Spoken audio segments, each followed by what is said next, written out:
Arranca ya Sociedad Fútbol, bienvenidas y bienvenidos a la segunda emisión. Hemos tenido ya una emisión piloto de Sociedad Fútbol y el día de hoy continuamos con esta aventura llamada Sociedad Fútbol, un nuevo programa dentro de la barra de FIB Radio, la radio de la Faro Indios Verdes. Para mí es un gusto saludarlos, mi nombre es Josué Covarrubias y bueno, el día de hoy dentro del objetivo que tiene este programa Sociedad Fútbol, que es analizar e indagar en la historia y en los contextos sociales y los contextos históricos que rodean al deporte más popular del mundo, el fútbol. El día de hoy analizaremos la segunda y la tercera edición de la Copa Mundial de Fútbol. Hablamos de la Copa del Mundo realizada en 1934 en Italia y la realizada en el año de 1938 en el país de Francia. Pero bueno, antes les recordamos que tanto Sociedad Fútbol como todos los demás programas de la barra de FIB Radio, los comentarios que se emiten dentro de ellos son responsabilidad exclusiva de aquellos que los realizan. Así es que vamos a dar arranque a Sociedad Fútbol, nos vamos con las notas del momento. Ha sido una semana muy intensa en cuanto a fútbol se refiere. Vámonos con las notas de la semana aquí en el arranque de la segunda edición de Sociedad Fútbol. Cruz Azul se ha coronado campeón de el Clausura 2026 en la Liga MX. Los dirigidos por Joel Wiki, que a partir de su interinato consolidó una gran fase, la parte final de la fase regular en la Liga MX, y que después de una brillante liguilla logran derrotar al conjunto de los Pumas de la UNAM por un marcador de 2-1.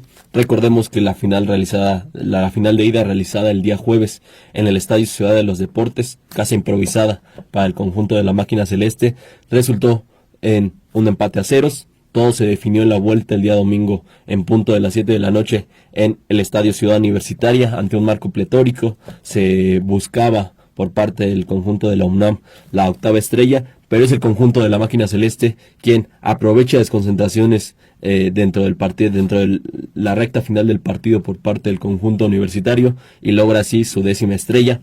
Destacar la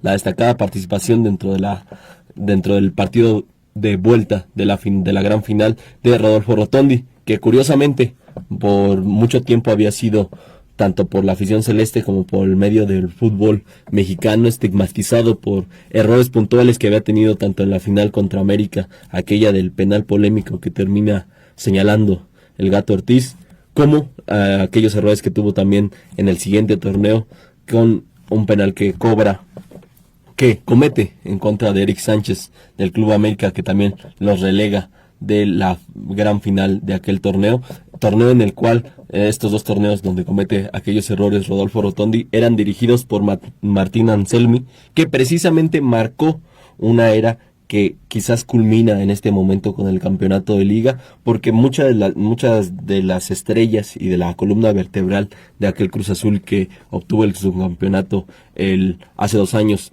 en contra del América, que después se coló a instancias finales de la liguilla, a semifinales, que obtiene la Conca Champions el año anterior al mando de Vicente Sánchez, que tuvo una gran fase regular con Nicolás Larcamón, que después de tener una pequeña racha de empates y derrotas es despedido y se designa a Joel Wiki como interino para encarar la fase final, y esta liguilla es el premio a que, si bien no se tuvo una cabeza constante, es decir, un entrenador constante durante estos 2 años, sí se tiene un proyecto y se tiene una base sólida de jugadores que entienden la forma de que deben plantear un juego, ya sea en fase regular o en liguilla, y me parece que este es un resultado justo por el proceso. Quizás no es el Cruz Azul más brillante, más vistoso, podría haber sido el de Anselmi, o no es el Cruz Azul más sólido en defensiva como lo fue el de Vicente Sánchez, pero Joel Wiki también, además de ser un interino que de corazón profesa cariño por la máquina celeste, supo plantear los partidos para que de alguna manera Cruz Azul saliera avante, independientemente de algunas circunstancias que se le presentaron en cuartos de final contra Atlas, en semifinales contra las Chivas Rayadas del Guadalajara y en esta propia final contra los Pumas de la UNAM. El equipo cruz azulino ha alzado su 10ª estrella. Enhorabuena para toda la afición de Cruz Azul, que por muchos años ha sido constantemente apabullada por las críticas, por los memes o por algunos comentarios, pero el conjunto de la máquina celeste de la Cruz Azul, con su director deportivo Iván Alonso, con algunas trabas, con algunas polémicas, con el propio ingeniero Velázquez tomando decisiones unilaterales, pero que hoy se concretan con un campeonato. La 10ª ha llegado a Cruz Azul, ha llegado a la cooperativa Cruz Azul. Enhorabuena por ellos, y ojalá que Joel Wiki a partir de ahora se convierta, aparte de ser un nuevo campeón, un nuevo entrenador mexicano campeón en nuestra Liga MX, empiece a fincar una nueva era para Cruz Azul y para sus propios proyectos. La máquina celeste entonces consigue la 10ª estrella. El fin de semana pasado también se llevó a cabo la gran final de la Liga MX en clausura 2026, y el conjunto de las Águilas del América, el América femenil, se coronó campeón por tercera ocasión en su historia al derrotar a las Rayadas del Monterrey. Final que de vuelta tuvo como marco el pletórico Estadio Azul Crema, un estadio a reventar, para que enmarca en buena medida el gran desarrollo y la gran fanaticada que tiene ya la Liga MX femenil, una de las ligas femeniles más vistas en el mundo. Supera inclusive tanto los ratings como las asistencias a los estadios de ligas como la inglesa o la liga estadounidense, que femenilmente hablando es muy potente.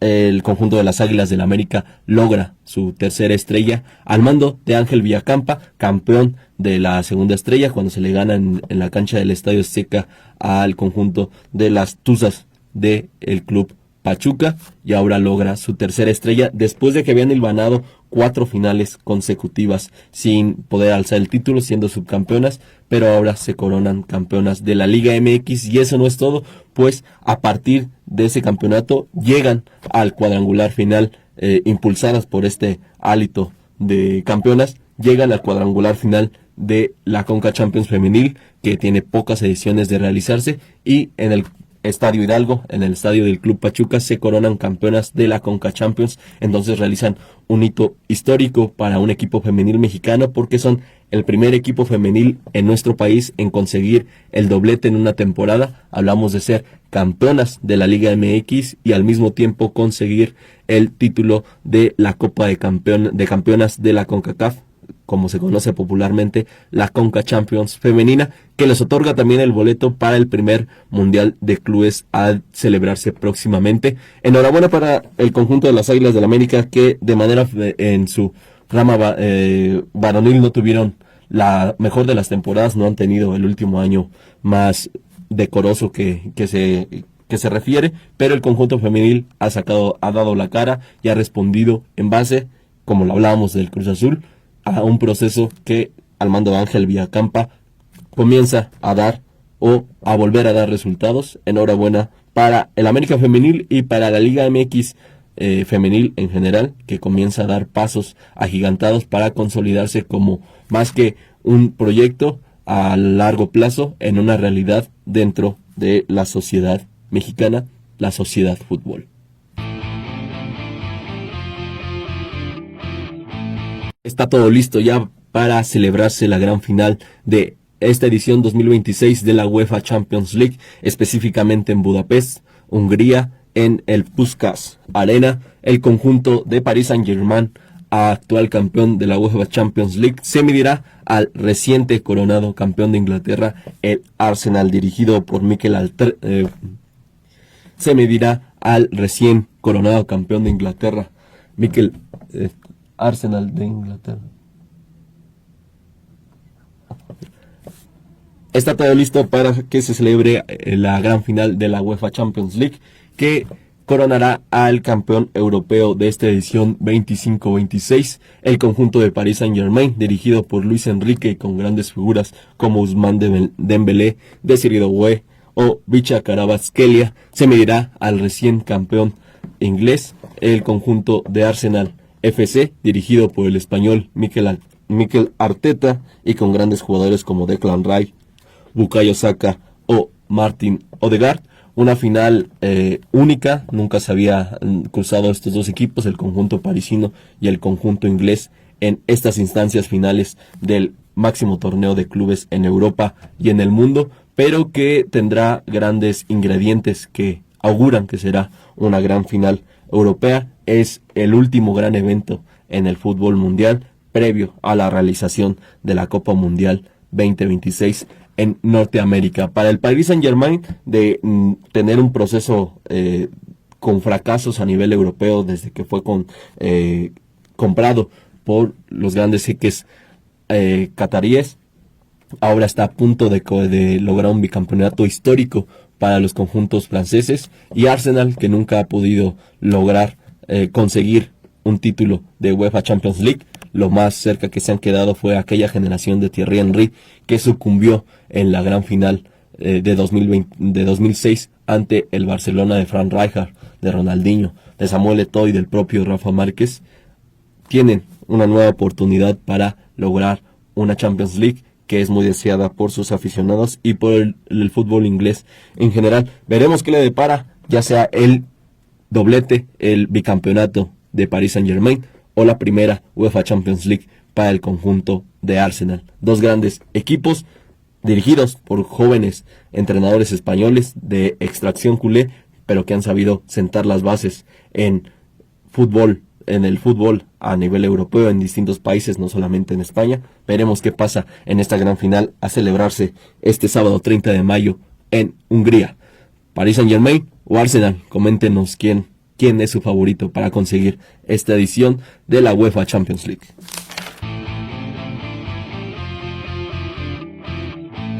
A la par de la UEFA Champions League, este mismo sábado 30 de mayo se llevará a cabo la gran final del torneo continental del área de CONCACAF. Nos referimos a la Copa de Campeones, a la CONCACAF Champions Cup, o conocida popularmente como Conca Champions, que medirá al conjunto de Toluca contra el conjunto de los Tigres de la Universidad Autónoma de Nuevo León. Una final que reedita la final del torneo local de finales de diciembre del año anterior, el Apertura 2025, y que ahora mide al conjunto de Toluca y al conjunto de Tigres, que apostaron prácticamente todas las canicas a este torneo continental. El conjunto de Guido Pizarro se quedó en cuartos de final, sucumbió ante el conjunto de las Chivas Rayadas del Guadalajara en la liga local.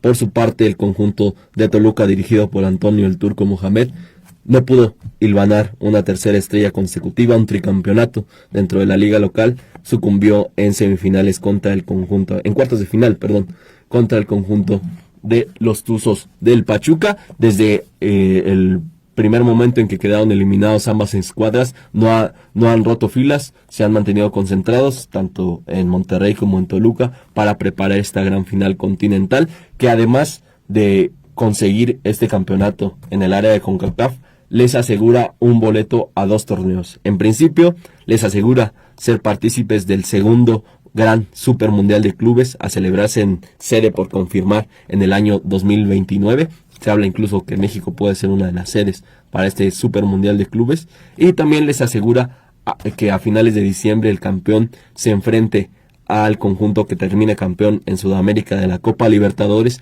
en el llamado Derby de las Américas, que los encaminará posteriormente a poder disputar una hipotética final intercontinental contra el campeón de la Champions, que resulte del enfrentamiento entre Arsenal y el conjunto de Paris Saint-Germain. Entonces una gran final trascendente, que podrá enmarcar inclusive el adiós del Turco Mohamed dentro de las filas, o al mando más bien, del conjunto choricero. Se habla de que de no conseguir el trofeo continental, el propio turco daría un paso al costado, dado que él ha externado en muchas ocasiones que no es de proyectos largos, y solamente el conseguir este campeonato y disputar el intercontinental lo motivaría a continuar en las filas del conjunto mexiquense. Y del otro lado, la despedida del mejor jugador en la historia del conjunto regiomontano de los Tigres, André Pierre Gignac, el francés, termina su contrato. Se sabe que la directiva no le ha ofrecido renovar para un nuevo contrato. Se le ha ofrecido ser parte de la directiva. No se sabe si continuará su carrera futbolística. No la continuará, eso sí se sabe, dentro del conjunto felino. Se ha hablado en los últimos días de una oferta por parte del Club Pachuca para que continúe en México. Se ha hablado también de ofertas en la MLS o en su propio país, en Francia. Veremos qué hace André Pierre Gignac, pero es su última final y podría ser la última estrella que borde en su historia y en la historia del conjunto universitario, que tanto con André Pierre Gignac como esa gran generación que dirigió Ricardo el Tuca Ferretti le dieron un antes y un después al fútbol en el norte y a la afición regiomontana, que siempre es fiel, pasional, y que hoy enfrentará a otra gran afición como es la del Club Deportivo Toluca el sábado 30 de mayo. Entonces, en el estadio Nemesio 10 veremos quién es el nuevo campeón de nuestra área futbolística de la CONCACAF.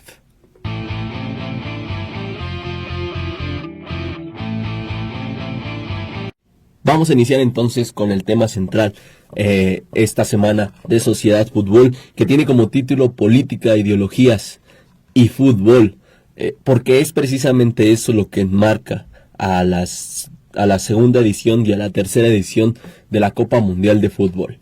Hablábamos en el programa piloto de Sociedad Fútbol que la primera Copa Mundial en la historia se celebró en el año de 1930 en Uruguay, en Sudamérica, en gran parte por la construcción en aquellos tiempos del Estadio Nacional de Uruguay, con una capacidad de 90,000 personas, algo enorme en nuestros días y enorme en aquellos tiempos, y por el impulso deportivo que tenía el conjunto uruguayo, dado que había ganado las Olimpiadas de 1924 y 1928 en la rama varonil en fútbol. Llevaba 2 medallas de oro, termina siendo sede del primer mundial de 1930 y termina siendo campeona mundial de la primera Copa del Mundo, que fue boicoteada por muchos países europeos. Muchos países europeos declinaron la invitación para ser partícipes de la Copa Mundial de Fútbol. Inglaterra, el inventor del fútbol, fue uno de ellos. Y bueno, para la Copa Mundial de 1934 se le da la sede a una de las que ya se había candidateado para ser anfitriona, a una nación que ya se había candidateado para ser anfitriona de la primera Copa Mundial. Hablamos de la nación italiana. Italia en aquellos tiempos y desde 1922 era gobernada bajo una dictadura por parte de Benito Mussolini, un dictador cruel, un dictador que marcó la historia para mal, no solamente de la sociedad italiana, sino de la sociedad europea y la sociedad mundial en general, muy similar a lo que terminará siendo Adolf Hitler en Alemania con el nazismo. En este caso, Benito Mussolini instala la ideología y el régimen fascista en Italia desde el año de 1922, y desde 1930 había buscado ser sede de la Copa Mundial para propagar y promover una visión adecuada o onírica de lo que era la sociedad italiana y el fascismo en pleno desarrollo. No lo consigue en 1930 y para 1934 la FIFA concede la primera Copa Mundial, la segunda Copa Mundial en la historia y la primera a realizarse en Europa, que sea Italia quien la lleve a cabo. Desde el principio Benito Mussolini veía así la necesidad de proyectar una buena cara de la nación, pero él comprendía que la mejor manera de proyectar bajo su visión una buena cara de lo que era el fascismo y el poderío italiano bajo este régimen, bajo esta dictadura y esta errónea ideología, era ser campeones, mostrar una imagen triunfadora, vencedora. Y eso haría que Mussolini buscara a toda costa que la nación italiana, la nación anfitriona, fuera campeona del mundo. Le encargó a Vittorio Pozzo, el entrenador italiano en aquellos tiempos, que hiciera todo lo posible para que la selección italiana se terminara coronando campeona mundial en casa, porque, dicho textualmente por Mussolini, cuenta Vittorio Pozzo, de fracasar, debería pedirle ayuda a Dios. Ojalá Dios te ayude en caso de fracasar, le dijo Benito, que por cierto digo históricamente, dejo un dato acá histórico, Benito Mussolini se llamaba así porque sus padres eran grandes admiradores del benemérito de las Américas, Benito Juárez García. Pero bueno, retomando el tema futbolístico, hemos de decir que una vez que se le encomienda esta tarea de vida a muerte prácticamente a Vittorio Pozzo, ser entrenador de la selección italiana y llevarla al campeonato mundial, él forma una camada, un conjunto italiano cuyas bases son estrellas del calcio italiano, calcio fútbol en Italia, con grandes figuras históricas que en aquel momento eran todavía un poco jóvenes, pero que a partir de este campeonato mundial en adelante forjarían una gran carrera, como es el caso de Giuseppe Meazza, la gran figura histórica del Inter de Milán, cuyo nombre le da título al estadio del Inter a nuestra fecha. Angelo Chiviao, que terminará siendo el goleador dentro de la selección italiana en esta justa mundialista, pero también se vale de figuras argentinas, de refugiados argentinos que habían llegado a la nación italiana de alguna u otra manera y que muchos de ellos fueron nacionalizados para hacer más sólida la selección italiana de cara a 1934. Hemos de mencionar a Raimundo Orsi, a Luis Monti, un contención muy rocoso, hasta cierto punto sucio, que también formó parte de la selección argentina que en la primera Copa Mundial terminó siendo subcampeona del mundo, que cae ante Italia y ahora es parte de la selección de Italia que terminaría siendo campeona de este mundial de 1934. También hablar que el campeón de goleo fue Oldrich Medjugorje, un yugoslavo que terminó siendo campeón de goleo, que desgraciadamente para su causa, un checoslovaco que terminó siendo campeón de goleo, pero para su desgracia no pudo concretar el campeonato mundial con su selección. Checoslovaquia, que dentro de sus participaciones mundialistas engloba mucho lo que en Sociedad Fútbol tratamos de transmitir, es un claro reflejo de lo que la evolución social, el crecimiento y la depreciación de muchas cuestiones sociales le ha llevado a tener una historia compleja, pues ahora actualmente Checoslovaquia como nación no existe, se fragmentó en distintas naciones. La heredera directa de su historia es República Checa, que actualmente se llama Chequia y que inclusive enfrentará a México en esta Copa Mundial del 2026. Pero bueno, retomando el tema histórico, habremos de decir que la Copa Mundial de 1934 sí ya tuvo una fase clasificatoria. Algunos países se clasificaron para ser partícipes de esta Copa del Mundo. De hecho, es la única Copa del Mundo cuyo anfitrión tuvo que clasificarse. Terminó teniendo un enfrentamiento contra el conjunto de Grecia para poder ser partícipe de su propia Copa Mundial, algo inaudito. Y que inclusive, imagínense, pudo haber sido el fin antes del comienzo mismo de la Copa Mundial para la selección italiana, porque de no haber clasificado su propia Copa del Mundo, imagínense qué le hubiera pasado al conjunto italiano ante el descontento de su dictador. Bueno, la Copa Mundial de aquellos años de 1934 se celebró con 16 participantes. En esta ocasión, como había pasado en 1930, no existió la fase de grupos, hubo una ronda de octavos de final directa. De esos 16 participantes, 12 eran conjuntos europeos y 4 eran conjuntos de otros continentes del mundo, específicamente Argentina, Estados Unidos, Brasil eran del continente americano y Egipto representaba al continente africano. Todavía no había representativos asiáticos y del continente de Oceanía en el fútbol mundial. Los demás conjuntos eran Alemania, Austria, Bélgica, España, el conjunto francés, Hungría, Italia, la local, Holanda, Rumanía, Suecia, Suiza y Checoslovaquia, la gran sensación dentro de la Copa Mundial que llega a la final de la justa mundialista, termina perdiendo con marcador de 2-1 en contra del conjunto italiano, que así no solamente se encumbra como campeón mundial, sino también salva quizás la vida de muchos de los participantes. para enmarcar lo triste que era esta atmósfera presionada por aquella dictadura de Benito Mussolini. La gran final en muchos de los partidos de la selección italiana en aquella justa fue dentro de Roma, específicamente en el estadio del Partido Nacional Fascista, que en los años durante la época de los 50 terminó siendo derribado como la ideología, afortunadamente aquella ideología dictatorial y terrible para la sociedad italiana y para la sociedad mundial en general. Previo a la final de la Copa del Mundo se cuenta que Benito Mussolini se acercó a los jugadores y les dijo que tenían que más valía que ganaran la Copa Mundial, porque si no, crack, tal cual fue las palabras que emitió el dictador italiano. Y pues bueno, a final de cuentas terminaron logrando una victoria con 2-1 en contra de la selección checoslovaca.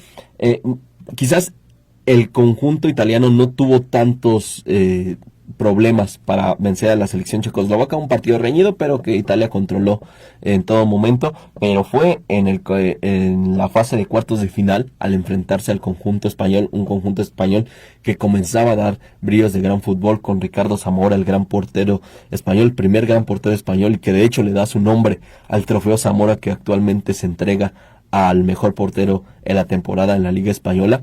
Se habla que aquel partido, el primer partido dentro de la fase de cuartos de final entre Italia y España, queda con marcador final de 1-1. En aquellos tiempos no existía ni los tiempos extra ni las tandas de penales. Si un partido en fase de clasificatoria de definición quedaba empatado, no quedaba de otra que disputar al siguiente día un partido de desempate, que termina ganando Italia 1-0, pero es quizás uno de los partidos más sucios en la historia de las Copas del Mundo. Los datos indican que hubo 8 lesionados españoles y 4 lesionados italianos, el arbitraje muy complaciente respecto al actuar italiano, que termina ayudando, empujando un poco lo que terminaría siendo la clasificación a semifinales del conjunto italiano, y ahí queda quizás un poco del olvido esa primera gran generación española que ya comenzaba a fincar lo que terminaría siendo una manera de ser y hacer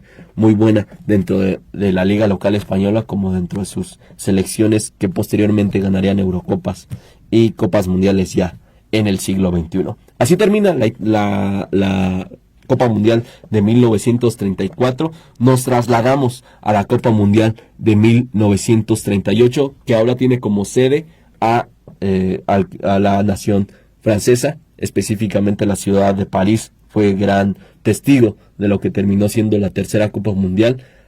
Tanto la Copa Mundial de 1934 como la Copa Mundial de 1938, la selección mexicana no logra clasificarse. En principio, en 1934, más allá de no clasificarse, no se toma parte del proceso clasificatorio, y en 1938 no se logra el pase mundialista. Estados Unidos en ese tiempo, en 1934, es el representante por parte de la CONCACAF, y en el año de 1938 son las Indias Orientales Neerlandesas quienes toman el testigo de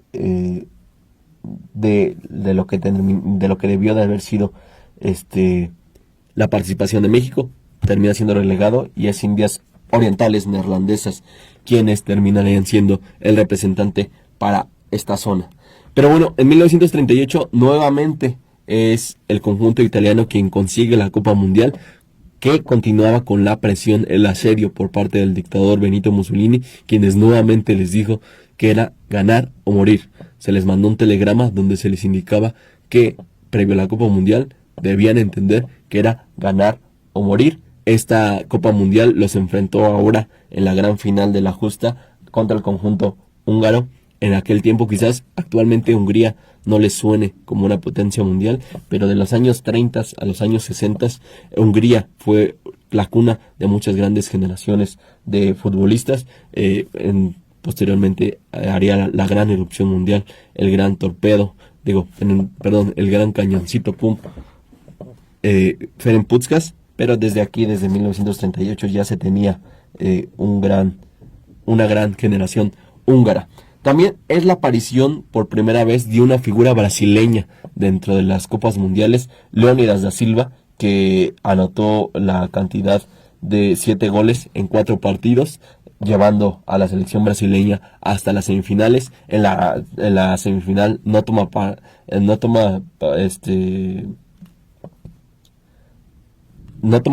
participación. Leónidas no es contemplado para la semifinal. Lo descansan de alguna manera.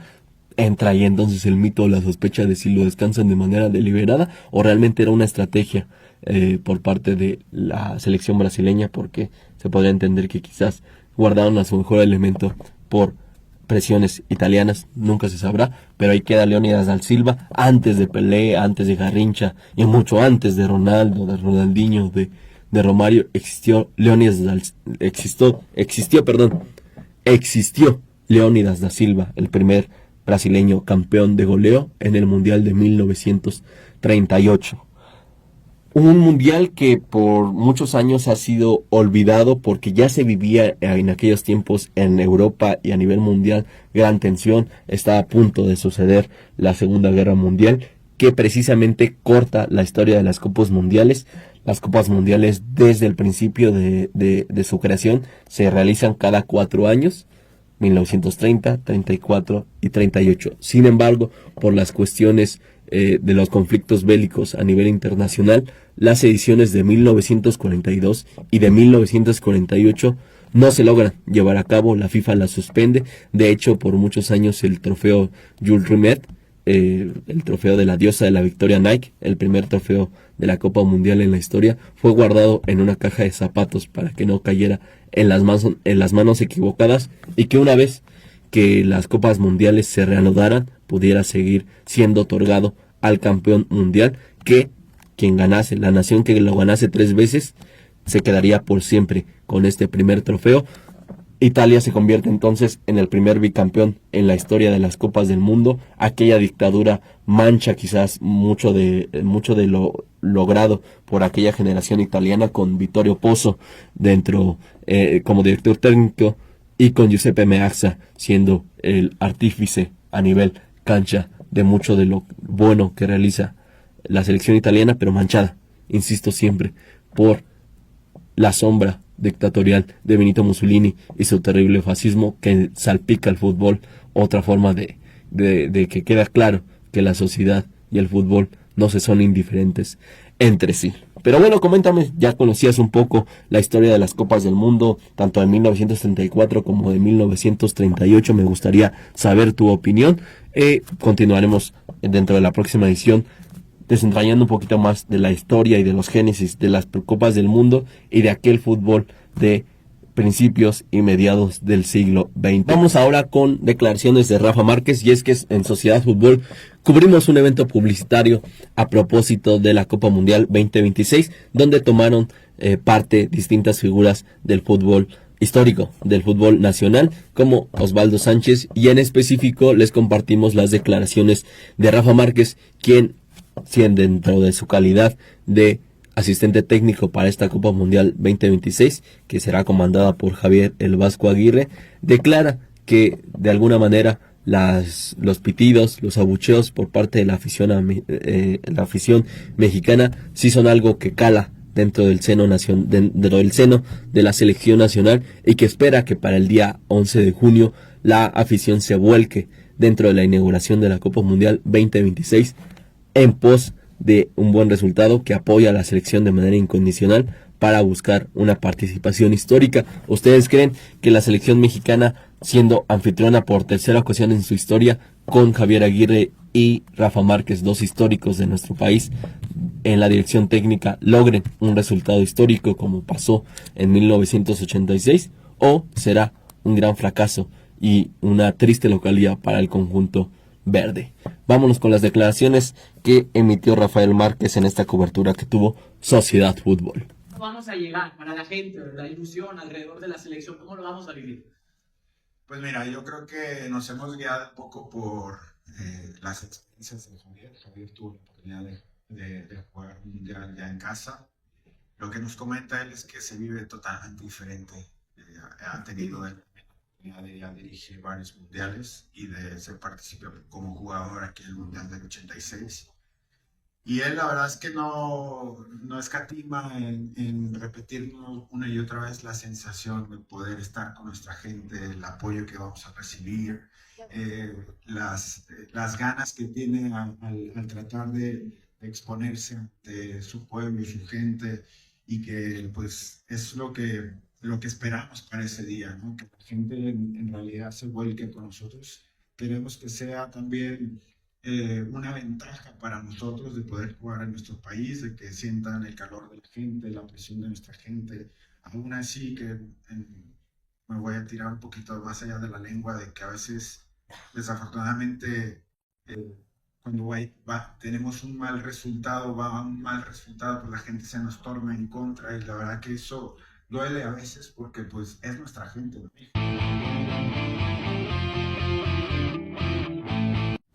Ahí quedan las palabras, las declaraciones de Rafael Márquez, que junto con todo el cuerpo técnico de Javier Aguirre prepara ya los últimos detalles rumbo a la inauguración que verá chocar a la selección mexicana 16 años después, nuevamente en una inauguración contra el conjunto de Sudáfrica. Pero bueno, ha llegado el final de esta segunda emisión de Sociedad Fútbol. Les recordamos que todo este programa, algunos reels de este programa, se comparten a través de las redes sociales oficiales, no solamente de Faro Indios Verdes y de FIB Radio, sino también en las redes sociales oficiales de Sociedad Fútbol. Aparecemos en Instagram como Sociedad Fútbol y en TikTok como Sociedad Fútbol 1. Ahí también tenemos otros contenidos. Hemos ido a hacer algunas coberturas y algunos datos históricos futbolísticos. Pero bueno, ha terminado esta segunda emisión de Sociedad Fútbol. Mi nombre es Josué Covarrubias. Ha sido un gusto estar con ustedes. Nos vemos todos los sábados en punto de las 12 del mediodía aquí en Sociedad Fútbol, un nuevo producto de la barra de contenido de la FIB Radio, la radio de la Faro Indios Verdes. Nos vemos la próxima semana. Muchas gracias.